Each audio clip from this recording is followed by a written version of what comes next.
প্রিয় দর্শক, আসসালামু আলাইকুম। মূল্যস্ফীতি অর্থ হলো সময়ের সঙ্গে সঙ্গে পণ্য সামগ্রীর দাম বেড়ে যাওয়া, টাকার ক্রয় ক্ষমতা কমে যাওয়া। এর ফলে মানুষ আগের মতো পণ্য সামগ্রী কিনতে পারে না।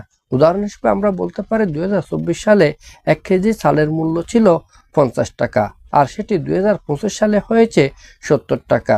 সুতরাং একজন মানুষ যদি 50 টাকা দিয়ে 2025 সালে 1 কেজি চাল কিনতে চায়, তাহলে সে কিনতে পারবে না। তাকে আরও 20 টাকা বেশি দিয়ে 70 টাকা দিয়ে 1 কেজি চাল কিনতে হবে। মূল্যস্ফীতির কারণ প্রথমত চাহিদাজনিত কারণ, অর্থাৎ কোনো পণ্যের চাহিদা যখন বেড়ে যায় কিন্তু সরবরাহ যদি কম থাকে, তাহলে ওই পণ্যের দাম বেড়ে যায়। উদাহরণ হিসেবে আমরা বলতে পারি, যখন প্রাকৃতিক দুর্যোগ হয় আমাদের বাংলাদেশে, তখন উৎপাদন কম হয়, ফলে বাজারে চালের মূল্য বেড়ে যায়। এটি হচ্ছে চাহিদাজনিত মূল্যস্ফীতি।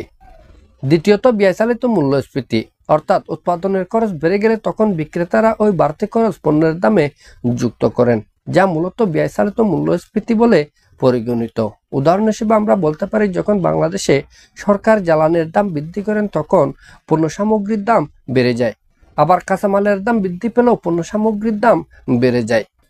তৃতীয়ত অতিরিক্ত অর্থ সরবরাহ, অর্থাৎ সরকার যখন অতিরিক্ত টাকা চাপে তখন মানুষের হাতে অতিরিক্ত টাকা চলে আসে, ফলে মানুষের চাহিদা বৃদ্ধি পায়। অন্যদিকে পণ্য সামগ্রী বৃদ্ধি না পাওয়াতে পণ্য সামগ্রী সরবরাহ বৃদ্ধি না পাওয়াতে মূল্যস্ফীতি ঘটে।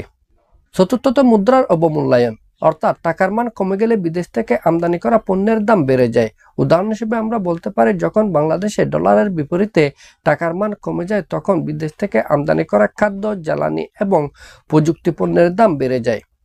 মূল্যস্ফীতির প্রভাব, প্রথমত নিম্ন আয়ের মানুষ সবচেয়ে বেশি ক্ষতিগ্রস্ত হয় মূল্যস্ফীতির ফলে, কারণ এই নিম্ন আয়ের মানুষের আয় বাড়ে না কিন্তু তাদের খরচ বেড়ে যায়। দ্বিতীয়ত সঞ্চয় কমে যায়, যার ফলে নিম্ন আয়ের মানুষের ভবিষ্যৎ নিরাপত্তা হুমকির মুখে পড়ে।